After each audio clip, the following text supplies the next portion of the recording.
Welcome to FISM News. I'm Samuel Case. I'm Renata Kiss. And tonight, more Hamas tunnels are discovered near Egypt. Meanwhile, Tennessee cracks down on trans procedures for kids. And Louisiana looks to put the 10 Commandments back in school.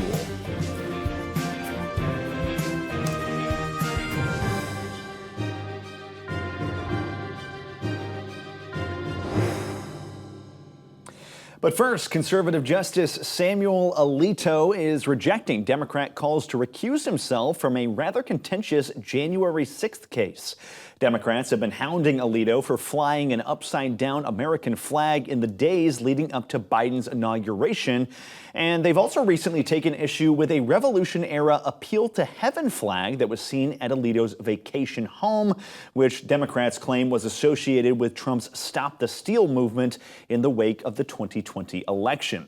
Last week, Democrat senators sent a letter to Chief Justice John Roberts saying Alito should step aside, but Alito has since responded with a letter of his own saying that neither of these incidents meet the conditions for recusal. He said the upside-down flag was primarily connected to a dispute between his wife and a neighbor, of which he was not involved. He also said he was unaware the Appeal to Heaven flag had any connections to January 6th. And you know, Renata, I can't help but be reminded of all the controversy surrounding Clarence Thomas last year. It seems like a lot of sound and fury that's not really going to go anywhere. What do you think about that? Right, yeah, I think it just seems like just a political move to smear his name and smear really any conservative leader's name so that they would do worse. Or discredit any ruling that would come down. See, they're trying to say this comes from a biased court or something like that. Right, yeah, exactly. I think you're right. Well, meanwhile, Republican Representative Elise Stefanik is casting doubt on Judge Juan Merchan's legitimacy in the Trump hush money trials. The New York representative filed a misconduct complaint against Merchan this week, saying that the judge presiding over 3 Trump cases seems like foul play. The complaint said, quote, if justices were indeed being randomly assigned in the criminal term, the probability of 2 specific criminal cases being assigned to the same justice is quite low. And the probability of 3 specific criminal cases being assigned to the same justice is infinitesimally small. And yet we see acting Justice Merchan in all 3 cases. Justice Juan Merchan is known for donating to Joe Biden's political cause, and according to the National Review, his daughter is also a Democrat strategist who benefited from Trump's criminal trial. Here's Stefanik saying just that this past month.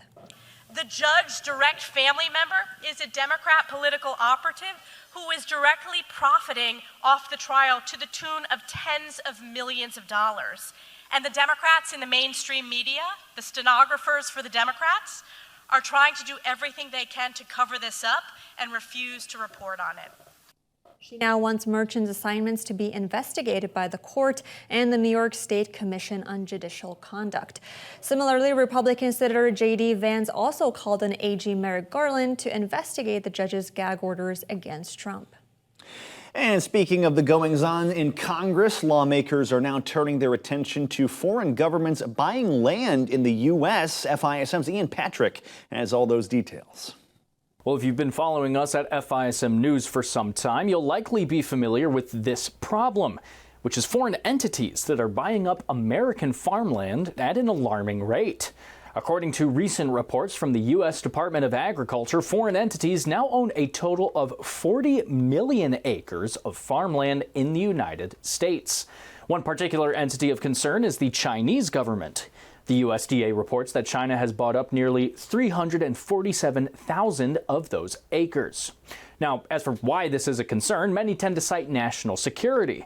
Some of the Chinese purchased land has been located near U.S. military installations across the country. Some national security experts, like former NCSC Director William Evanina, says this amounts to a form of espionage. In my district, the U.S. subsidiary of a CCP-affiliated company is planning to build a massive battery component factory. In your view, is it basically a guarantee that some of the people who come from China to work on this project will spy for the CCP? 100%. But the problem also extends to general American agriculture. Less available land means less domestic production of foods and other related goods, meaning we may have to rely on imports and purchases from other countries. This is a concern shared among farmers in Michigan who recently fought back against a Chinese company takeover of nearby land. It's also shared by Representative Ashley Hinson, a Republican from Iowa, who also told the Daily Mail that she's concerned about the stability of the national food supply chains. Speaking on China in particular, Hinson said the CCP, quote, shouldn't be allowed to buy another acre of American farmland, nor should we rely upon our top adversary for key parts of our food supply chain. Now, this agricultural concern, as well as the national security concern, are pushing Congress to try and take action. Representative Hinson is among a bipartisan group of legislators in support of a new bill which aims to strengthen American farmers. The so-called 2024 Farm Bill looks to make a number of changes to the agricultural process, including how land is purchased and reported on. A section of the bill looks to reform parts of the Agricultural Foreign Investment Disclosure Act, otherwise known as AFIDA. One of these reforms requires a report, quote, on any agricultural land owned by citizens or entities with ties to China, Russia, Iran, North Korea, and other state sponsors of terrorism. The reports would aim to identify any possible threats from these foreign-owned lands. The bill would also establish a new position dedicated to overseeing activities related to AFIDA and calls for timelier data sharing on international land purchases in the U.S. The current iteration of the bill passed through the House Committee on Agriculture with a 33-21 vote last week. Hinson and committee chair Representative Glenn Thompson both celebrated the bill's passage. This is Ian Patrick reporting for FISM News. Thank you for that important report, Ian. Meanwhile, Harvard is trying to go non-political, at least from a public perspective. The school's new policy says that Harvard and its officials shouldn't issue statements that aren't relevant to the institution. The school will also no longer offer solidarity statements for world events, such as Russia's invasion of Ukraine or the October 7th attacks on Israel. This comes after Harvard was accused on multiple occasions of spreading anti-Semitic sentiments and allowing pro-Hamas encampments on campus. Harvard said that commenting on these issues is not only divisive, but it is also impossible to sustain. But educators can still speak on these issues from their own perspectives. The new policy, of course, doesn't mean that the school will adopt institutional neutrality, which would require Harvard to stay out of political and social issues altogether.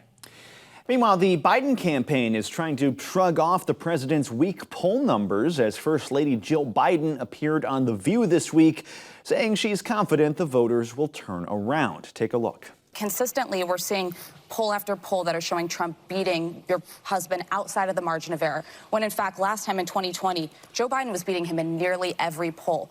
Those polls are going to turn, I'm confident of it, because as time goes on and as people start to focus a little bit more about what's at stake and start to become educated on the issues and the differences between the two men, I believe that Americans are going to choose good over evil. New polling shows Biden is now running dead even with Trump in Virginia, a state that hasn't voted for a Republican president in nearly 2 decades. And that's not the only bad news for Biden either, as Trump is now also leading by over 2 points in Pennsylvania as well, a pivotal swing state that could decide who wins the White House in November. And according to a new report, the Federal Reserve may have accidentally sabotaged its inflation taming strategy. Recent consumer data pegs wealthy Americans as the robust spenders fueling the surprise economic growth. Those same households benefit the most from the current monetary policy. 2-decade high interest rates have also led to higher returns on savings accounts and some investments. High mortgages are also contributing to the housing unaffordability crisis, pushing property values even higher. The analysis warns that the resultant spending makes it even harder for the Fed to meet its 2% inflation target before cutting rates. Investors and economists are now growing increasingly dovish on the current policy. Here's Jack Manley of JP Morgan. I think we're in this really kind of funny, peculiar chicken and the egg type situation where you're not going to see meaningful downward pressure on inflation until you see meaningful downward pressure on shelter costs. And you're not going to see meaningful downward pressure on shelter costs until the Fed lowers interest rates, mortgages come down to a more reasonable level, and supply comes back online because people are willing to step into that market. And we'll get into international news when we come back from this break. Many mothers find strength in the experience of giving birth as they overcome physical challenges and embrace the journey of bringing a new life into the world. You can help an abortion-minded mother receive discipleship, encouragement, and the strength needed to have her baby. During the month of May, you can bless your mom for Mother's Day by giving to Preborn on your mother's behalf. Go to preborn.com/FISM to give. That's preborn.com/FISM. When it comes to money, I always have so many questions. I never know where to go to get answers to those questions. They never really teach you this stuff in school, like some of the best ways to handle it, how to save, when to invest, where to invest, even just what to do with the money. And if I put it in the stock market, what's the best way to protect from losing it all? That fear can be paralyzing. You don't really know what decisions to make. As a Christian, I don't want to give my money to people who are going to use it for things that God hates. When I discovered financial issues, it was like a burden was lifted off my shoulders. Not only did I gain access to a simple investment strategy that I can manage myself, I also have the peace of mind that my money will not be going to companies that actively promote things that God hates. Financial issues has allowed me to experience peace in my investments. Invest your money in a God-honoring way. Go to financialissues.org. When a woman experiences an unplanned pregnancy, she's faced with a difficult decision.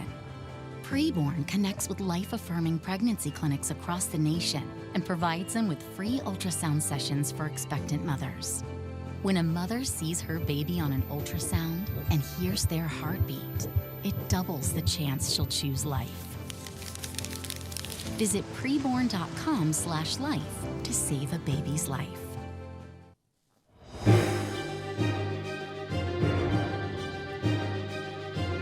And welcome back to FISM News. I'm Renata Kiss. Well, let's continue with some updates from Israel. The IDF said yesterday that they took control of the massive amounts of Hamas tunnels alongside the Gaza-Egypt border, known as the Philadelphia Corridor. While Egypt has complained about Israel inching closer to its border, saying it could potentially violate their peace accord, Israel says that this is where Hamas smuggles its weapons. Hamas turned the Philadelphia route into a central Hamas hotbed of terror. We have now gained operational control over the Philadelphia route in Rafah. Here's what our forces found in Rafah so far. Dozens of rocket launchers with rockets inside ready to be fired at Israeli homes next to the border with Egypt. Israel added that they also found tunnels right along Egypt's border. During our operations on the Philadelphia route, we also found a subterranean tunnel system near the border with Egypt. We found 13 kilometers of Hamas's underground tunnel network and around 20 Hamas tunnels that Hamas built, intentionally, next to the border with Egypt. Our forces are operating to dismantle the Rafah Brigade.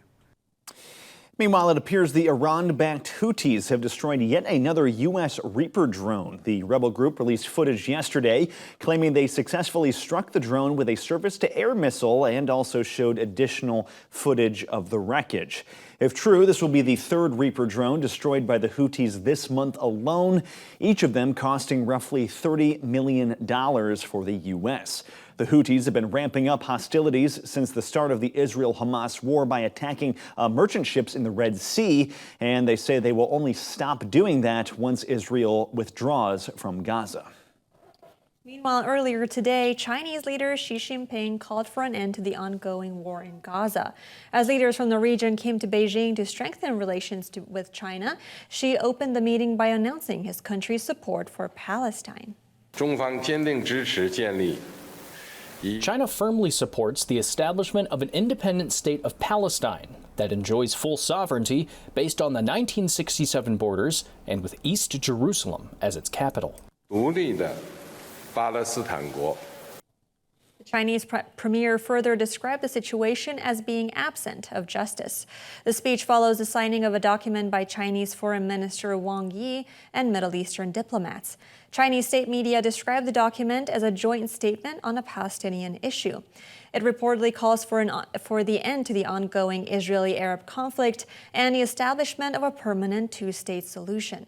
Delegates from 22 Arab states are currently in Beijing for the summit, including the leaders of Egypt, Tunisia, and the United Arab Emirates. The summit is believed to be part of an effort by China to strengthen ties with regional powers and put them at odds with the United States as well. And we turn now to a shocking scene of violence south of the border where Mexico's final day of campaigning ended in a brutal assassination. A candidate running for mayor in a southern Mexican town. He was meeting supporters yesterday when he was shot point blank from behind, and he was then pronounced dead at the scene. That shocking scene of violence comes only one day after two other candidates were also assassinated in different regions of Mexico. In all, around 30 candidates running for local offices have been killed this election year. The violence is the backdrop to presidential candidate Xochitl Gálvez's campaign, who blasted the ruling party yesterday for not confronting the drug cartels in Mexico. She's promised to restore national police funding and raise their wages, but she's currently behind in the polls, and election day is on Sunday. Truly disturbing. Meanwhile, new Haitian Prime Minister Gary Conille pledged to pursue unity yesterday in his first public statement since being selected for the role. He wrote on X, quote, "Together we will work for a better tomorrow for all the children of our nation." Conille stepped down as the director of UNICEF's Latin American branch on Tuesday. The Transitional Council tasked with selecting the new leader unanimously chose Conille to lead the Caribbean nation amid surging gang violence. This is despite earlier backing for a former sports minister. The council must still choose a new cabinet and appoint a provisional electoral commission. They must swear in a new Haitian president before disbanding in early 2026. And shifting to some economic news, global debt soared to a whopping $315 trillion this year. That's according to the latest May report by the Institute of International Finance. Business debt made up the most of the debt pile, clocking in over $164 trillion. That was then followed by public debt at $91 trillion and then household debt at $59 trillion. According to CNBC, this global debt wave has been the biggest, fastest, and most wide-ranging rise in debt since World War II, coinciding with the COVID-19 pandemic. Inflation and geopolitical tensions are currently listed as the biggest risks to the global debt dynamics. Roughly two-thirds of the debt belongs to mature economies, with the United States and Japan making up the largest share of the debt. All right, and we have plenty more news to get to up next, including plenty of updates in the culture and more. But first, let's go to Seth Udinsky for today's A Moment in History.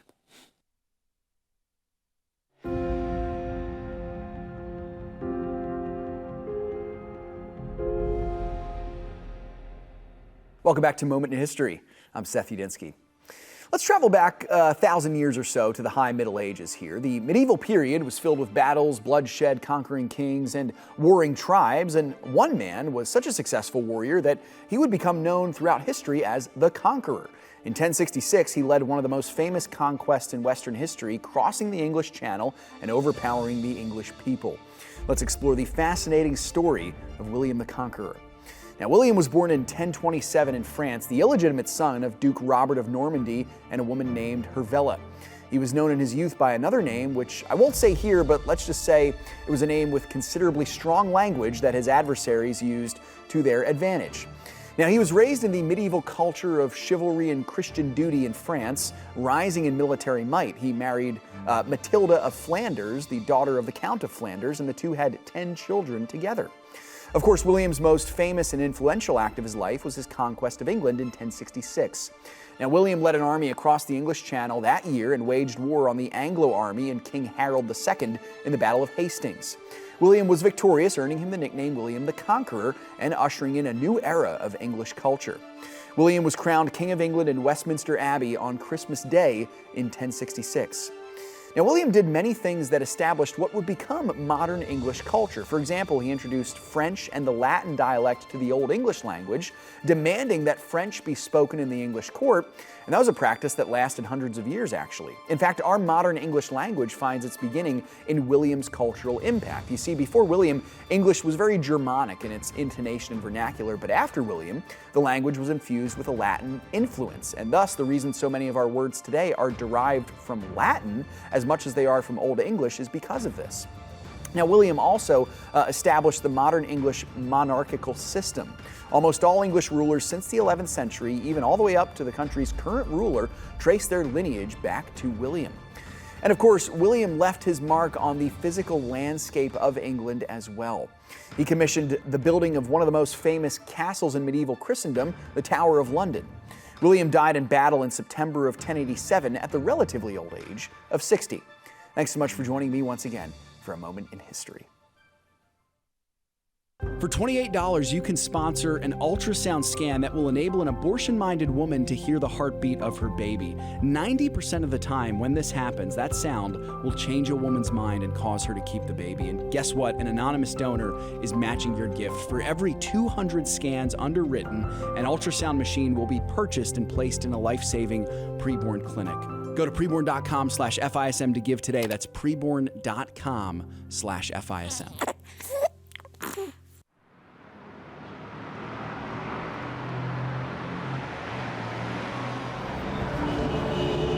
Navigating through investment options can be challenging, especially when you're determined to uphold your God-given values. Every dollar you invest is a vote for the world that you want to live in. Let your values guide your investment decisions and help to shape the culture in which we live. Become a beacon of light and pave the way with biblically responsible investing. Timothy Plan, where faith and finance collide. Before investing, carefully consider the fund's investment objectives, risks, charges, and expenses of the investment company. This and other important information can be found in the fund's prospectus. To obtain a copy, visit timothyplan.com or call 800-846-7526. Read each prospectus carefully before investing. Investing involves risk, including the potential loss of principal. Did you know that you can always listen and watch Financial Issues online? Just go to financialissues.org/live or download the FISM TV app in the Google Play Store or the Apple App Store. We stream our show every weekday morning starting at 9 a.m. Eastern Time. If you're looking for a biblical take on investing and current events and how it relates to the money that God has given you, then you don't want to miss Financial Issues.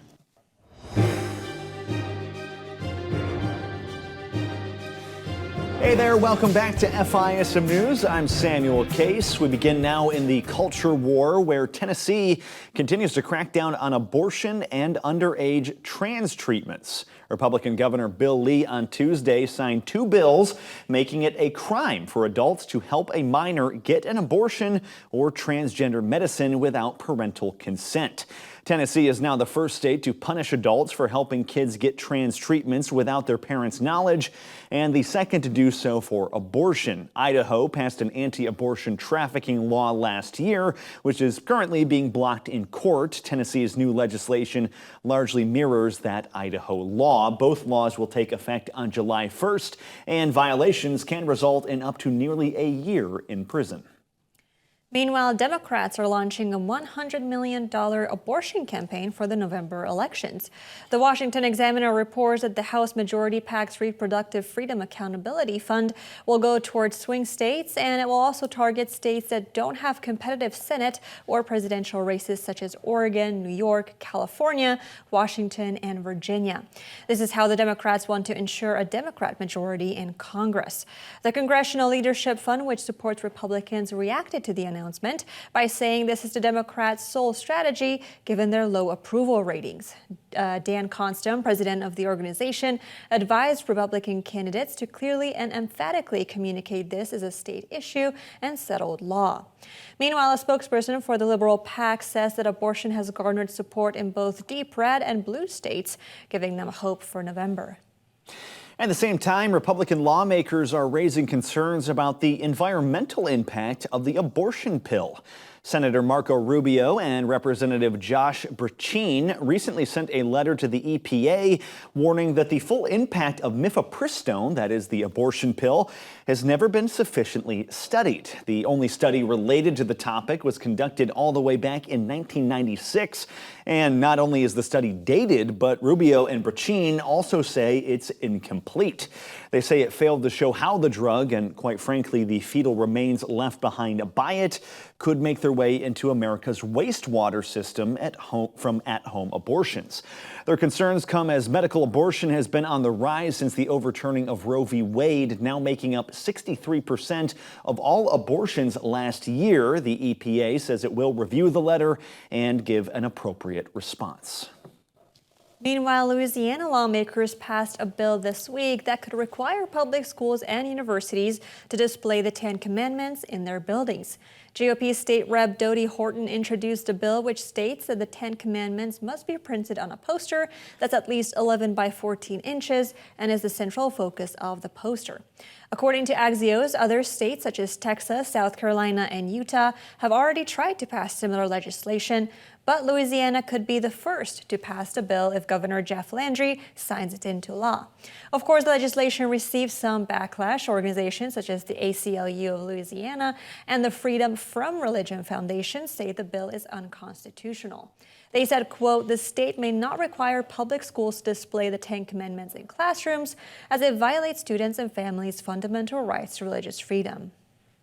And we wrap up today's show with a major shakeup in the world of Christian entertainment. Hit show The Chosen is now parting ways with Angel Studios. Show creator Dallas Jenkins says Angel Studios broke their contract multiple times. Angel Studios pioneered the pay-it-forward method that catapulted The Chosen to massive success. But the show now has 65 full-time employees and has gotten much more expensive. Here's a quick overview of what we as The Chosen have been faced with. Of your pay-it-forward contributions, less than half of it actually came to us. It was somewhere around 40%. The rest went to marketing and Angel Studios. Now, if we were a one-off movie and that was just our share of income, that actually might be great. But we were solely responsible for the financing of future seasons, as in every dollar for production came from our side. Now, according to Jenkins, he's the one you just saw in that clip there, he said they cannot sustain the financing and achieve their goal of reaching 1 billion people at a time while partnering with Angel Studios. But still, Season 4 of the show will still hit the Chosen app on June 2nd, and filming for Season 5 is already underway. So that is good news to know that we're a fan of both the Chosen and Angel Studios, but it's good to know that they're still going to be able to do their own thing despite this somewhat nasty split up between the two.